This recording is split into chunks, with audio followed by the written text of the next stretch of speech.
Hello दोस्तों, नमस्ते, प्रणाम। कैसे हैं आप सब? आशा करती हूँ आप सब अच्छे ही होंगे। आज आप लोगों के बीच में एक छोटा सा प्यारा सा ललनवा गीत लाई हूँ। कैसा लगेगा ज़रूर बताना और प्लीज़ सब्सक्राइब करना। अरे मही रहानो राजा घरा पड़नो कोईरी घरा पड़नो कोईरी घरा नहीं जनली बयागन कई हाल रे ललनवा। अरे नहीं जनली बयागन कई हाल रे ललनवा। अरे बयागन तोड़न गईली वही बैगन बगिया। अरे वही बैगन बगिया।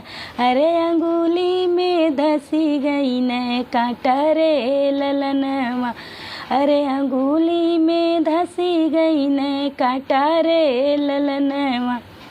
अरे के ना मोरे अंगुली कई कटवा निकरी हैं। अरे कटवा निकरी हैं के ना दर्द हरीली है रे ललनवा। अरे के ना दर्द हरीली है रे ललनवा। अरे देवरू मोरे अंगुली के कटवा निकरी है। अरे कटवा निकरी है। अरे पियावा दर्द हरीली है रे ललनवा। अरे पियावा दर्द हरीली है रे ललनवा।